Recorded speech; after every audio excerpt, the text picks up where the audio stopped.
what we did last time, we started the development of the high frequency treatment of circuit. And the first thing we did, we started looking at a generalized high frequency but first order system, namely a system that had an input X, an output Y, and it had only one energy storage element, right?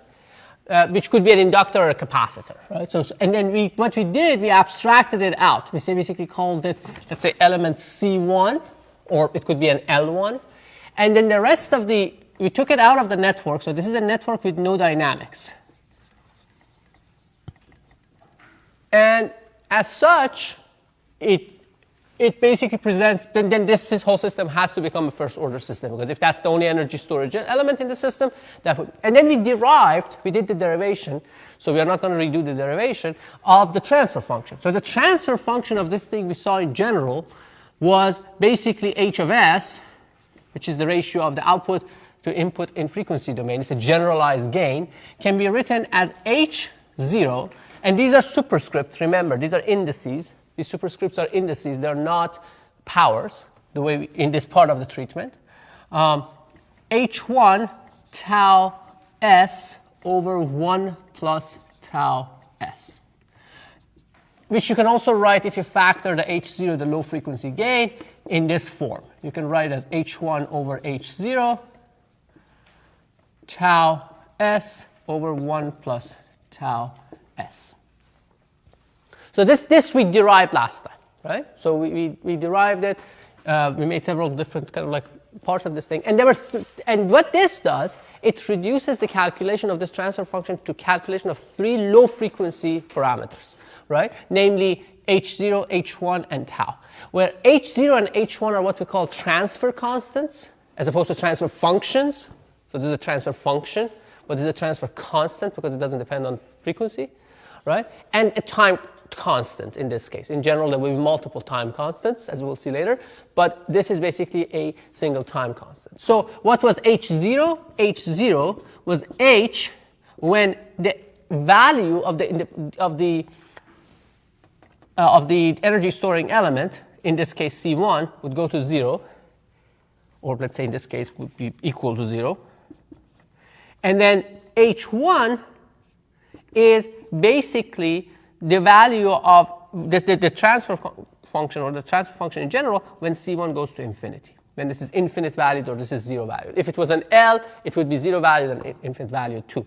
Now, and in these superscripts in general are the indices of the elements that are infinite valued. So if it says H superscript 1, H1 means that element 1 is infinite value. So later on, if you have H1, 2, it means that elements 1 and 2 are infinite valued.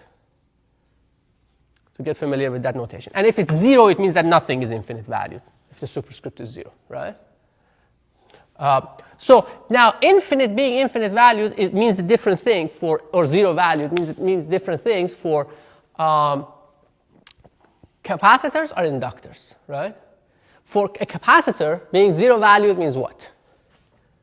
It's an open circuit, right? And being infinite valued means short circuit. Now, and for an inductor, it would be the opposite, right? Being 0 valued is being shorted, and being infinite valued is an open. So you should keep this in value. So in general, we are either setting it to 0 or infinity. So that's what these mean.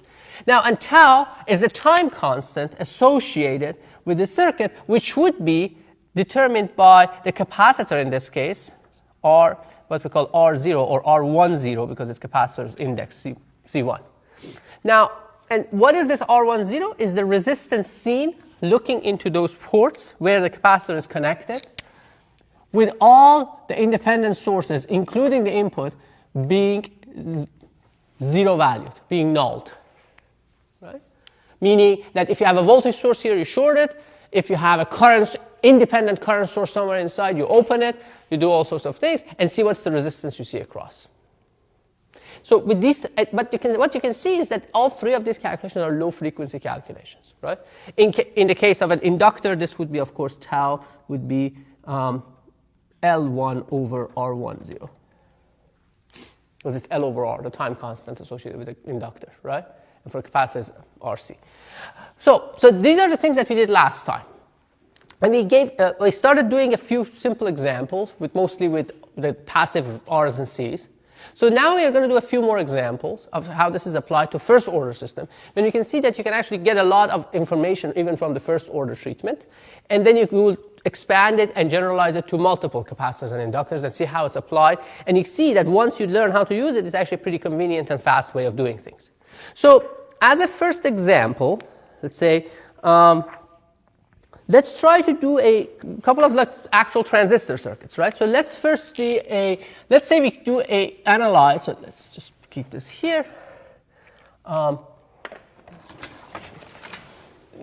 Start a new one. So let's say let's say we are dealing with a source follower or common drain, or it could be a common collector or emitter follower, the same, all kind of essentially the same topology. So the idea here is that if you have a source follower, you have a resistor here, you have essentially a source resistor in principle. You have it's driven with a voltage source, V in, and then this is connected to some VDD, and this is your V out. So, and this is R2, right? R1 and R2. So if you have this kind of circuit, and let's say for now we are only interested in, so let's say, and then the equivalent small signal model for this would look like this. You have the input, you have R1. If you use the T model, you have Rm. You have, let's say, Is, ground, R2. We have analyzed this circuit before, right? This is V in, this is V out. And so what is the gain of this circuit? And this is Is. What is the gain of the circuit? The voltage gain of the circuit, as is?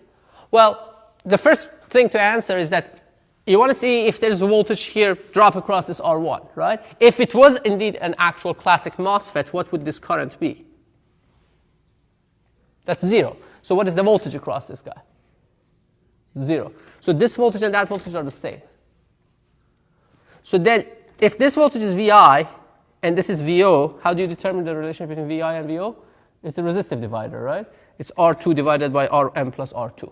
So that's your low frequency gain, in case you wanted to know what it is. So well, that is one of the things we want to find out. But before we do that, let's see what capacitor we want to take into account. So for now, let's assume that this is the only capacitor we want to, let's say this is the CGS, but again, in general, to use a single letter index, let's use C pi.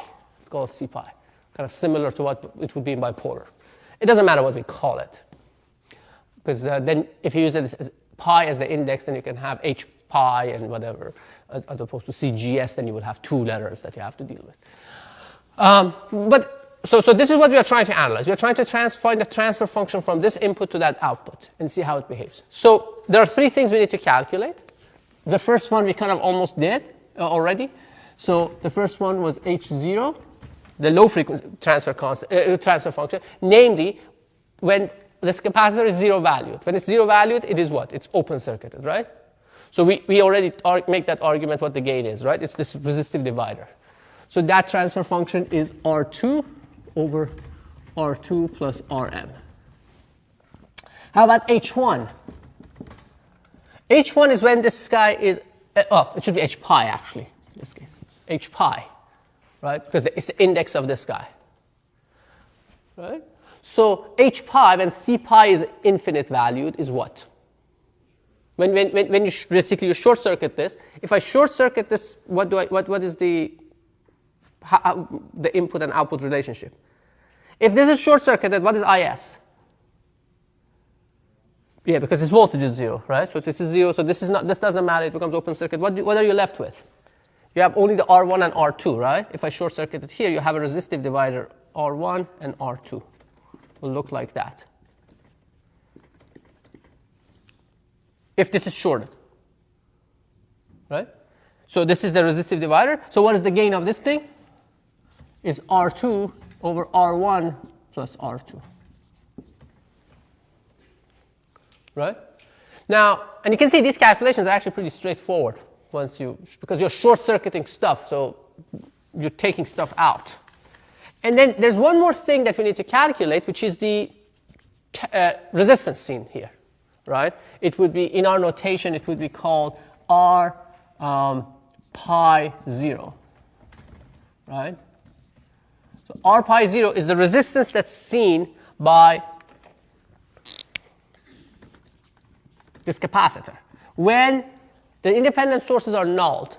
So when I'm nulling this being a voltage source, this has to become a ground, right? This becomes a ground. So what I'm left with, what we're left with is something like this. So we have R1 to ground, you have Rm, you have Is, you have R2, the current source, Is, and then you want to determine that resistance. If you don't know in general, how do you do that? You apply a Vx and measure Ix, the test voltage, and you measure the current. And the ratio is the resistance that you see in a small signal. So if we do that, let's see what we get. If I apply this is Ix, so this current is going to be Is minus Ix. This current is going to be what? What is this current? 0. The gate current is 0. So the current going into R1 is going to have to be Ix. So all of this current is going through here. Right? So the key question is what is the, and then if it's Vx, what is Is? So Is is what? Because if this is the voltage Vx across resistance Rm, it's going to be Vx over Rm, right? Also, you can write it as Gm Vx, right? So that's Gm Vx. And what is this voltage? Yeah, Is minus Ix, which is basically, you can write it as Gm Vx minus Ix times R2. So it's that voltage. Now that, right? Do you agree that's the voltage across the resistor R2? That voltage plus this voltage, plus the Vx itself, is going to be this voltage. Because this is also connected to ground. Right? But that voltage is Ix times R1. Or R1 Ix. Right? It's a very simple KVL I've written around here. Now, if you do that, it's a simple calculation. So you basically take this term and move it to the other side. So you get R1 plus R2 times Ix. And on this side, you're left with whatever has Vx, which is 1 plus Gm R2 times Vx. So now you have the ratio of Vx over Rx, Vx over Ix, sorry, which would be R1 plus R2 over 1 plus Gm R2. Okay? And then you can plug that into, so that's the resistance. That's the basically R pi 0 that we are trying to calculate. So it's R1 plus R2 over 1 plus Gm R2. So you have these three. In a way, you're already done, right? Because you basically you can plug that into the equation and see what it looks like, or you already can keep them this way. A lot of times we actually may end up keeping them this way because we know what they mean. But in this case, let's plug it in since we are still not completely familiar with the platform, and then let's see how it looks like. So if you plug it into that equation, then it says H of S is going to be this thing. I'm using the second form, the factored form, because that gives me the poles and zeros directly, right? And then I have to calculate the ratio of H pi to H0. So you can see the R2s cancel, right? So what am I left with? It's basically 1 plus R1 plus R1. No. So it's this divided by that. So you get Rm plus R2 divided by R1 plus R2 times the time constant, right? Right? Times this time, times the tau. But the tau is this times c. But you can see when you multiply this and that, what do you get? These guys cancel, right? So I'm going to write it explicitly in this time. just so you can see it, but in general, we may jump that step.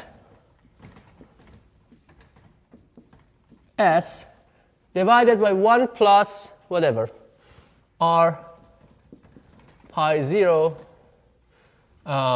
C pi S. I'm just going to write it, keep it in that form.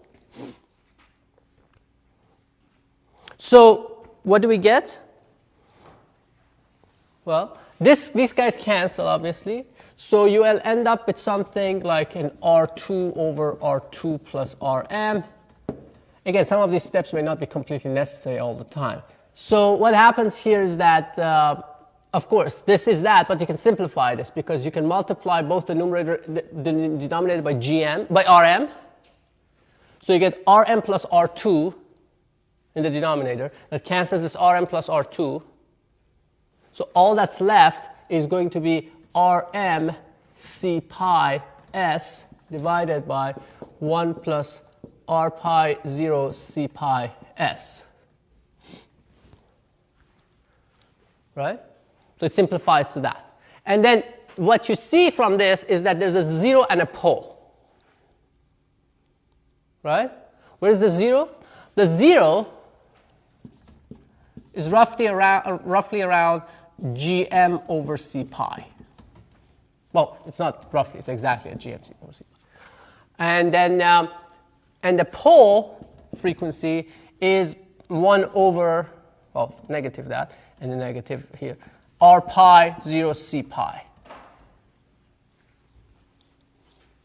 And if you look at that, you can also rewrite this as, so if you look at r pi 0, you can do the same thing here. You can write it as Rm times R1 plus R2 divided by Rm plus R2, if you want to write it that way.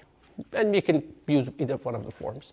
That's fine. So the key point from this discussion is that you are getting a pole and a 0, both left half plane. And what happens to these two? If you look at these two and pay attention to them, you will see that you're starting from something and then you're basically ending in somewhere else. So what is the frequency of this thing? Do you think it's low, high, this 0 frequency, the frequency of the 0? What order of magnitude is it? Do you remember what Ft was? Ft of the transistor when we calculated it way back? If you had taken both C pi and C mu into account, it was Gm over C pi plus C mu, right? It was omega t, really. Right? It has a 2 pi there. But, so you can see this is actually, if you ignore C mu, which we have, this is around the Ft of the transistor. It's a pretty high frequency. How about this one? Well, let's look at this number. It's Rm times this R pi 0. It's Rm times this thing. Now, if R2 is much larger than Rm and R1, then that thing is around 1. If they're on the same order of magnitude, they're also going to be, if they're around the same, also this is going to be around 1. So you have a pair of poles and zeros, right, that are present there, and you will get what you get, right? I mean, so you have a certain transfer function, and both of them, the pole and zeros that come out of this thing, are about the same, on the same order of magnitude. So this basically what it shows you is that this stage, at least in this form, if you don't include the C mu by C, just the C pi, is going to be pretty wide band. Right? It's a pretty wide band stage. And you will see, we'll do the C mu later. We'll add the C mu in there and see what happens when you introduce C mu. But it gives you some sense for this. Now, these general calculations, you don't want to be doing this every time. Right? And that's why there are those calculations that you did as a homework problem a while back, right? So I'm just going to refresh your memory on the results of those. You remember, in general, if you have a, let's say, a transistor, it can be a MOSFET or bipolar, so I'm just showing it as a general transistor. I'm showing it as a MOSFET, really, but this could be a bipolar, BJT2. So if this is R1, this is R2, and this is R3, right? If you're concerned about the transistor capacitors, to first order, if you have a 3-terminal device, there are 3 capacitors that you could be concerned about, right? There could be a C, what we call C pi here. There could be a C mu here. And there could be another capacitor which I call C theta. Right? So these are the 3 ways this capacitor can be connected around the 3-terminal device, right? There's no other combination. So what we will do, I mean, you've done this already, so I'm going to just write the result down, is that we have already calculated what the resistances are seen, that are seen across these 3. And now if you know those, and if you memorize them, and they're not that difficult to memorize, what they do, they will help you to actually determine these things much more rapidly, right? You can just basically go and quickly calculate them. So let's write them down. Is R pi 0 is R pi parallel, what you see, that sum of these two, R1 plus R2, divided by 1 plus GM R2. That's that resistor. Sorry. That resistor appears somewhere else. That's the R left for R mu. Now, and then R mu 0 is what we call R left plus R right plus capital GM, the effective GM, R left, R right. And what are these 3? R left is the resistance you see looking to the left, which is basically to the left of C mu, which is the resistance between this node and ground. What is the resistance between this node and ground? It's the resistor that I wrote earlier, which is basically R1 in parallel with R pi plus 1 plus beta R2.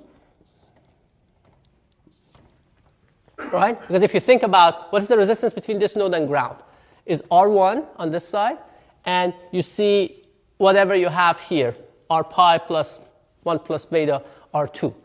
Now, if it's a MOSFET, this part is infinity. If it's a classic MOSFET.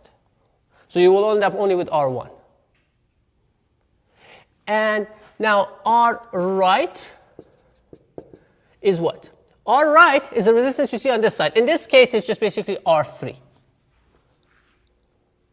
Right? If you had an RO here you wanted to take into account, you say it's whatever output resistance of this thing is.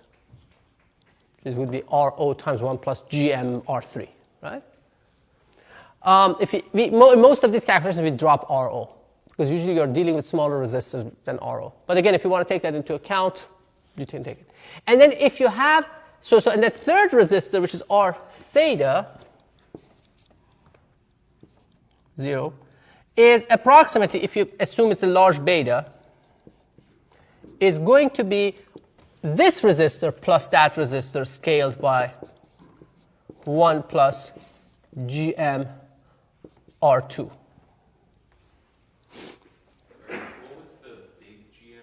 Oh yeah, I forgot to mention that too.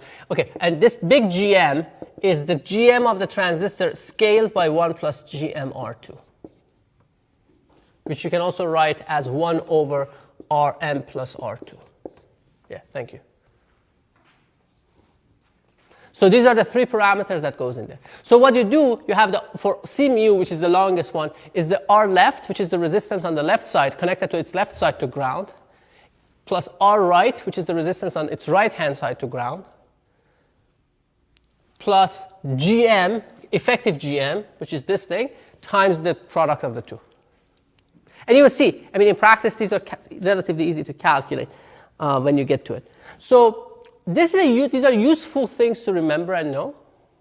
And they are helpful because they allow you to calculate these things rapidly. So let's go back to our examples and do a little bit more analysis. So this was the transfer function, right? We calculated it. We saw that it has a pole and zero at high frequency. So what we understand from this is that, at least based on this model, this stage, this follower stage, is a high frequency stage. It can handle high frequency transfer function. Now, how about its output impedance? That's another important parameter, right? We want to see how its output impedance behaves. Now, how do we calculate the output impedance? If you look at the stage again, if you look here, for example, the output impedance you're looking at is clearly, if you're looking at this output, or here, right, or out, you can clearly see it consists of two elements, two components, right? R2, looking down, and whatever you look up, you're looking up, you will see, right? When you look up through the source, what is this impedance that you see here? So we can, you always make your life easier. If you want to do these things, you can do it as a full, or you can say, look, I know it's going to be R2 in parallel with whatever this is, so let's calculate that whatever it is first, and then we say whatever the output total resistance is, the parallel combination of those two. So how do we do that?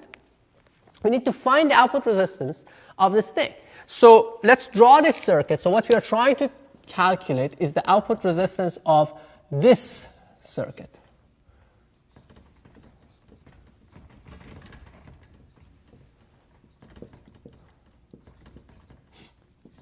With that capacitor in place.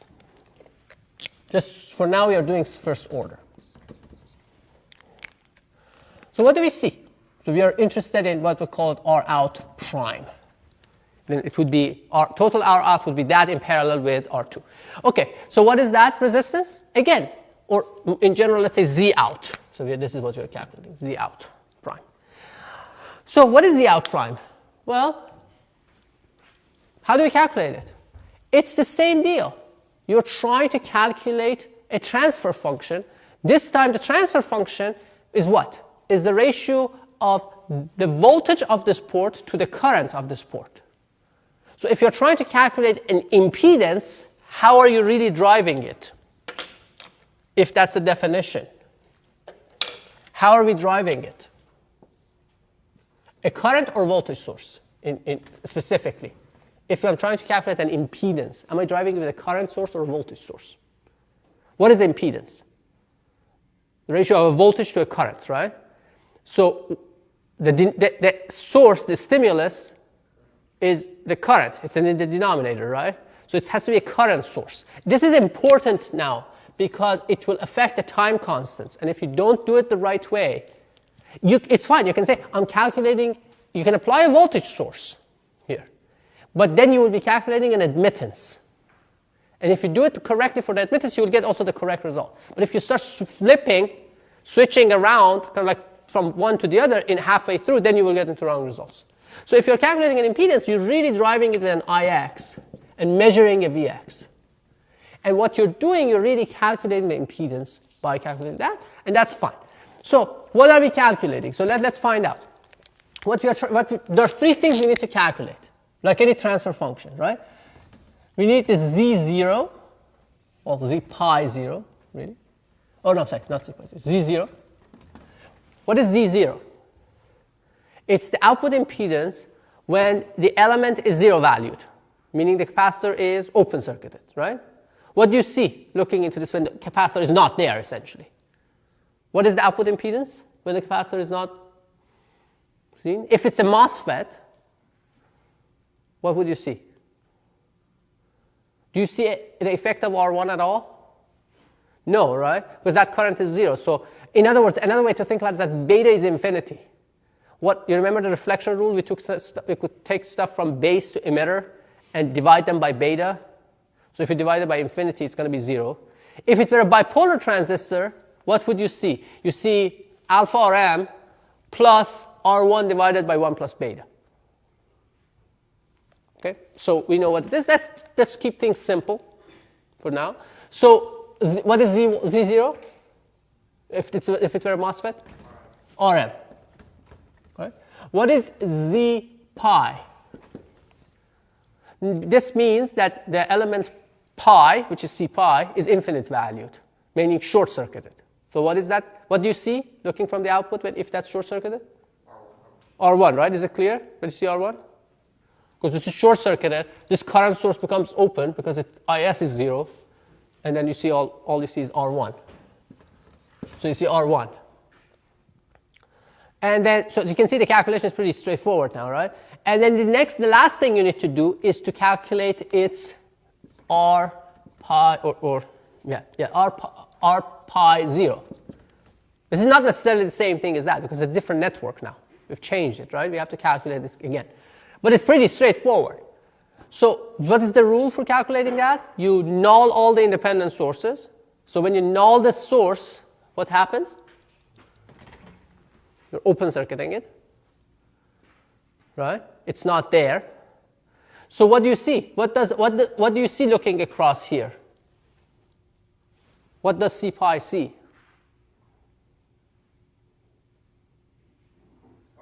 Just Rm, right? Because there's no other path for the current to flow. Whatever you apply here, if you apply Vx, you will induce some sort of an Ix, but all of that current has to circulate through here. If you remove the replace the capacitor with a test voltage or test current, you can see that easily. So it has to be Rm. So you can see that these are pretty straightforward calculations, right? So now if that's the calculation, what is the Z of S? Well, it is Rm plus R1, Rm times R1 times C pi, right?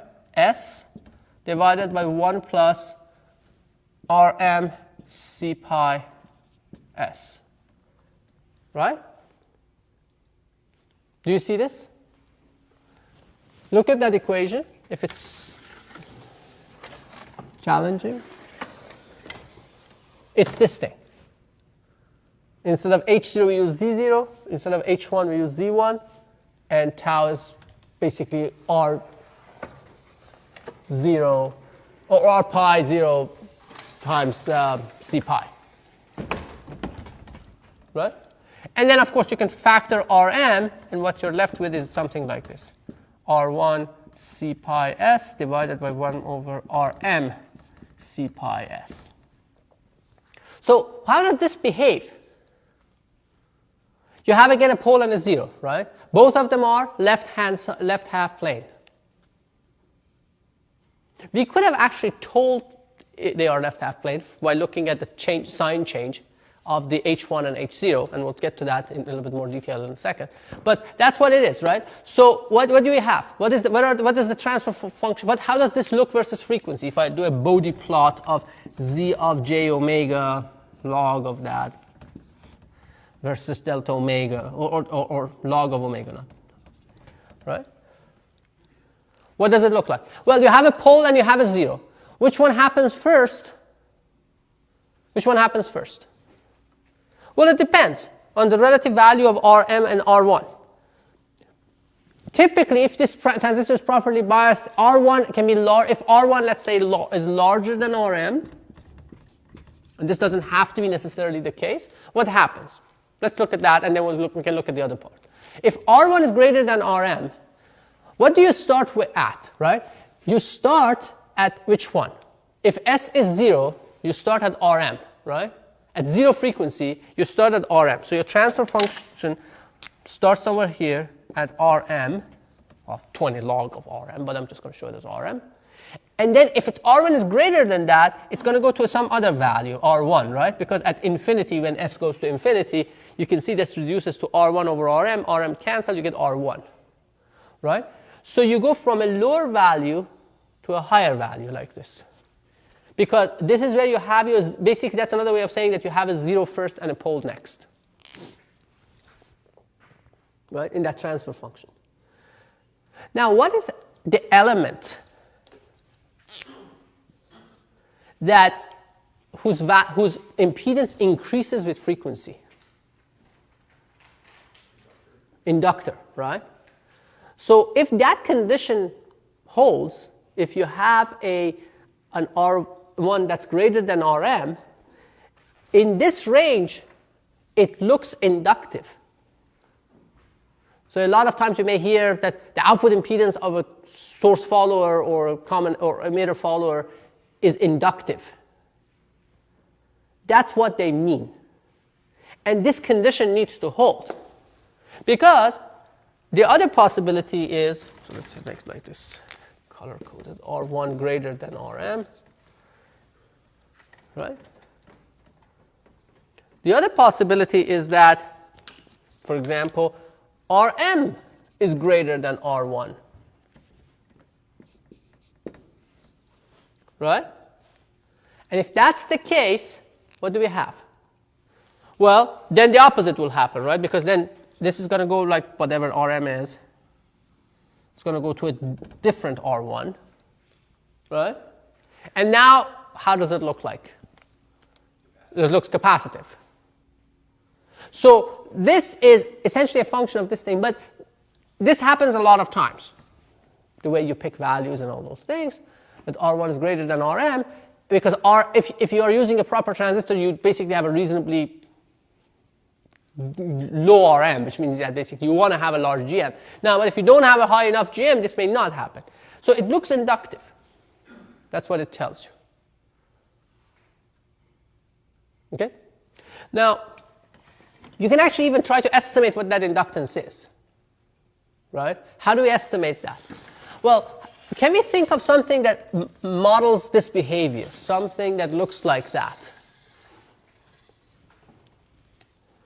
A network, a network consisting of passive devices that would behave that way, quantitatively. Or at least first qualitatively, let's say. So qualitatively, you want something that starts like the red one, right? I mean, it's something that increases. So you want to start with something that has a certain resistance, then it goes to a higher resistance.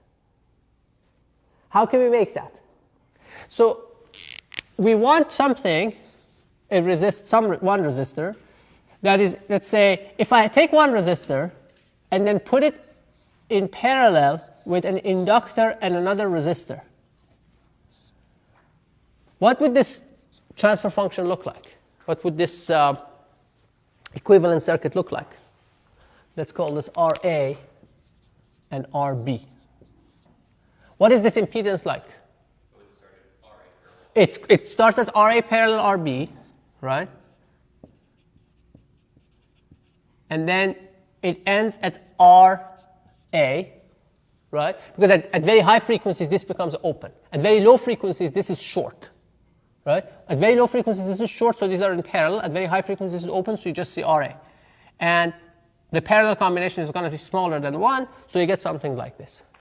So qualitatively, at least, there's something that behaves that way. So the question is, can we match these two to some accuracy quantitatively? Is there a way for us to quantitatively match these two? Right? So how can we do that?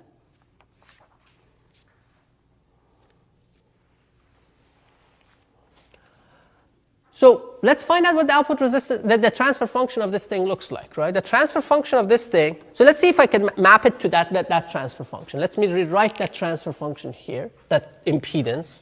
The impedance we are trying to match this to is Rm 1 plus R1 C pi S divided by 1 over Rm C pi S, right? So, and it goes from Rm here to R1. So from this, you can easily see what Ra needs to be, right? What's Ra? For them to match. It's R1, right? So we know Ra is R1.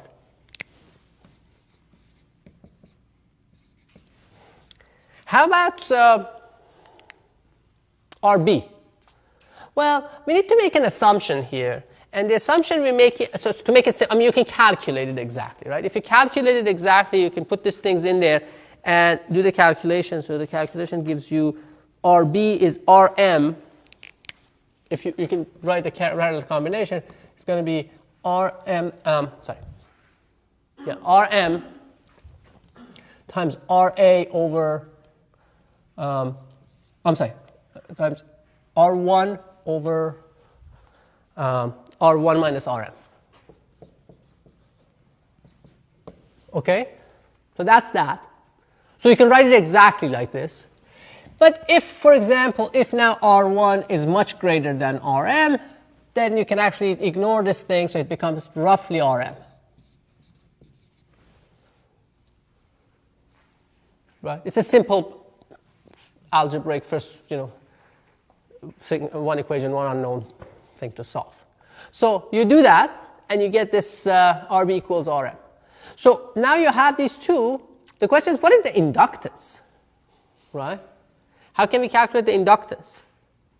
Well, what is the inductance? What is this transfer function now if we have these two? So we said that this is Rm, Rb is Rm, and R is R2. So we can, let's say, if we make this R1, let me just use a different color. So let's say this is R1, and let's say this is roughly Rm. So what is L? Because we want to see what is the equivalent inductance, right? Because you can say, oh, this is the inductance of the output, and then you can change your parameters. You can actually even change that inductance.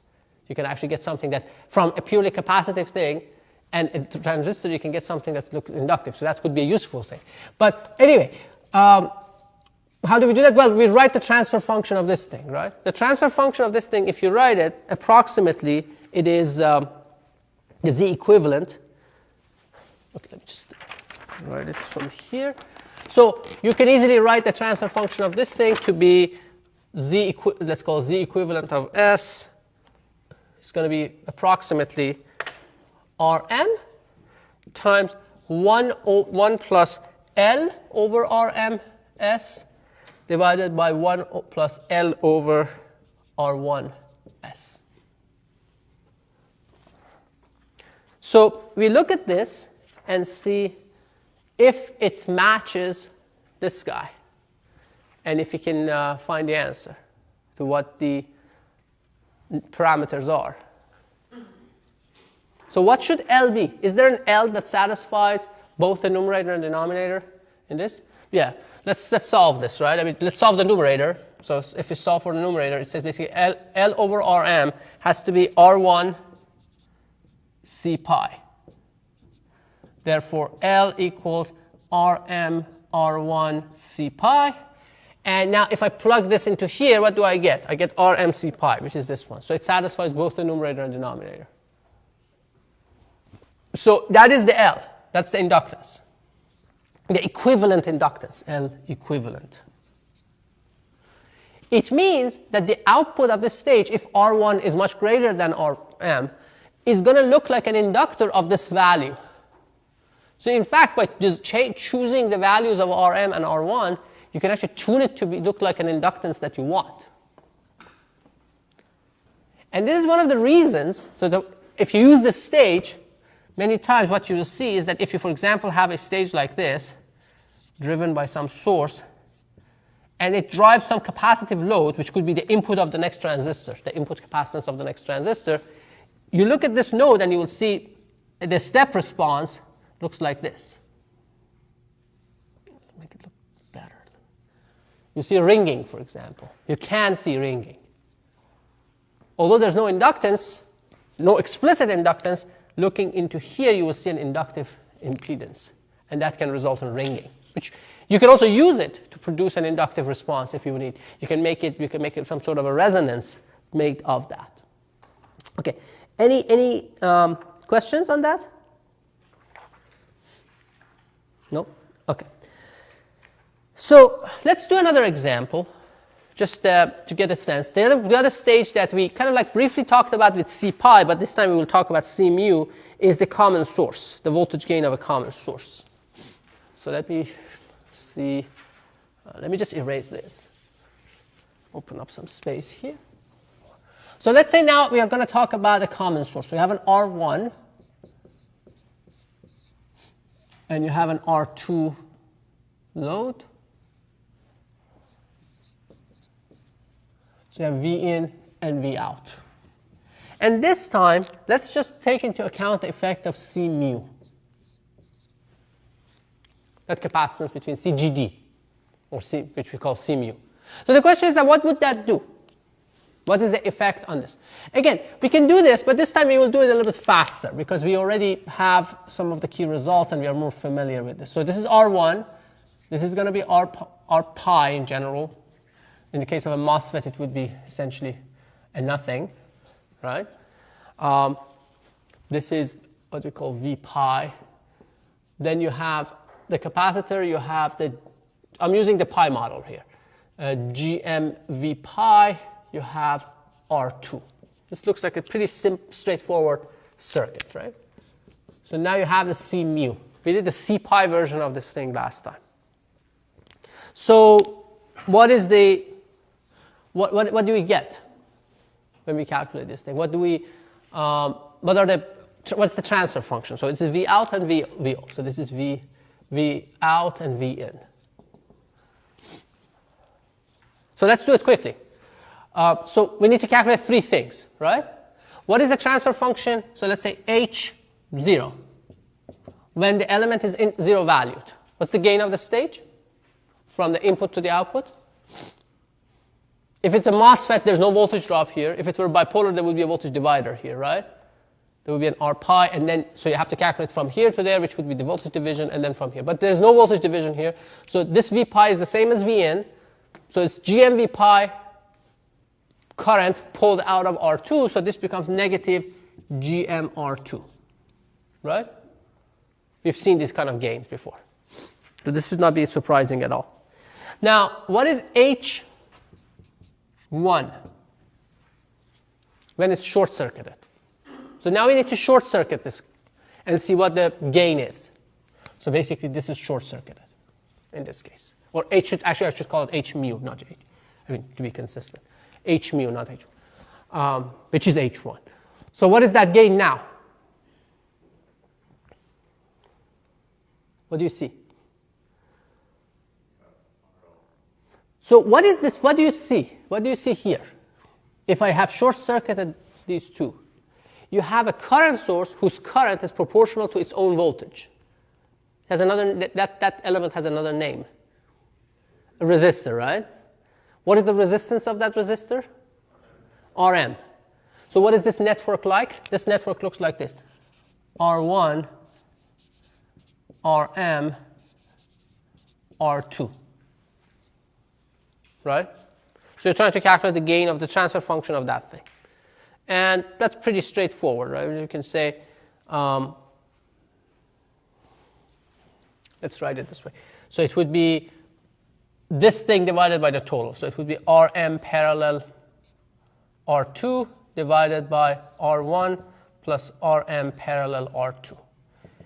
You can also expand it. You can write it as Rm R2 divided by, let's not expand it for now. We'll deal with that later. So this is the H mu. There's one more thing you need to calculate, right? You need to calculate tau. It's really tau mu 0, but tau, we should show tau mu 0, but let's call it tau for now. What is tau? What is that time constant? Well, here we can use that general expression that we derived, right? We can use this thing. Because this is that capacitor. The only difference is that this resistor is not there. So my GM becomes my regular GM, because this is 0.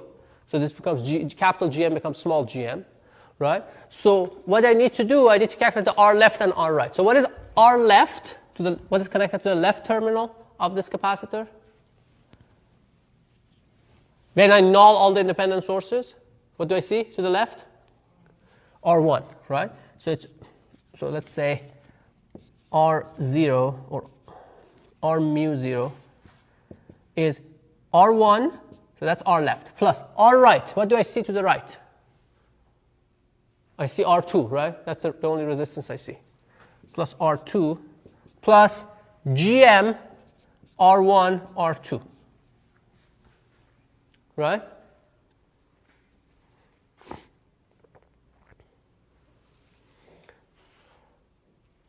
If you know the current source on the left, when you see...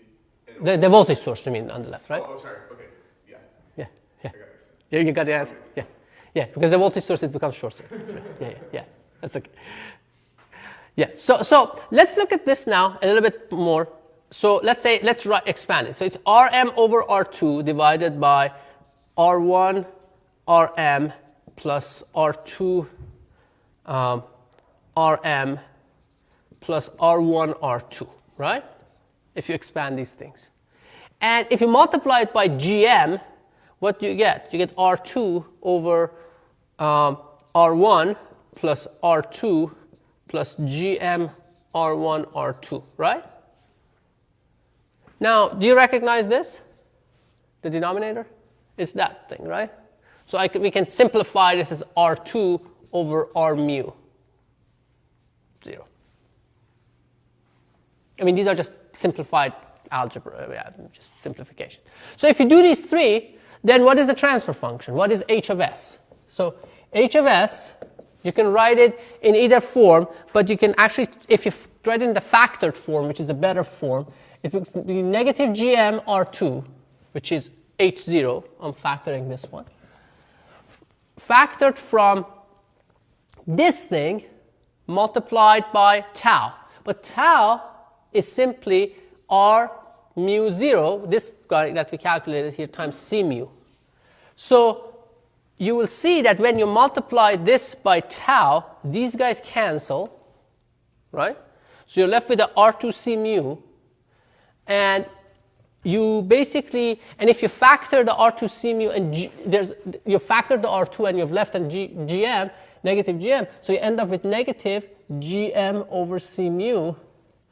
I'm sorry, negative c mu over gm times s, right, in the numerator. And in the denominator, you have 1 plus tau,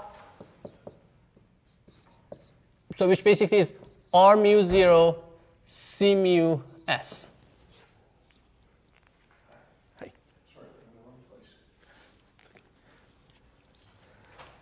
Right, so that's basically what it would be. Okay, so now what does that mean? What does it tell us? Let's look at these parameters. This is an equation. We need to make sure that we understand. So we obviously have a pole and a 0, right? Where is the pole and where is the 0? First of all, left half plane, right half plane. Well, the pole is left half plane, right? Because the root of the denominator is negative. The 0, however, is right half plane. So you got a left half plane pole and a right half plane 0. Right. Now, right half plane zeros are interesting characters because they introduce a fair amount of phase. Their phase behaves, their amplitude behaves like a pole, I'm saying like a 0, it goes up, but their phase behaves like a pole. So they introduce extra 0. But now if you look at its frequency, roughly where is it with respect to Ft of the transistor? It's even higher than Ft because Ft was Gm over C pi plus C mu. And this is just Gm over C mu. So it's above Ft of the transistor. But it may still have some impact at some point. Now, how about its pole frequency? Let's talk about the pole frequency. Where is that? What's that doing? Where is that? Well, it's this guy, right? Now, if you look at these three terms and look at the most dominant term, which one is the largest component of these three? This one, right? Because it has an intrinsic gain multiplied by R1. Right? Because, not the intrinsic gain, the gain, Gm R2. So this is basically what's happening is that there's a larger resistor seen here. So if you look at it, it appears that the effect of this C mu is quite large because this resistance it sees is quite large. Right? And that's one of the important things that you can learn from this. And we'll discuss this. We will see that why this resistance is higher in a few minutes. But there is a reason why this capacitance is amplified, which is actually because of the Miller effect. When we talk about Miller effect and what's happening there. Okay, any questions on this? All right.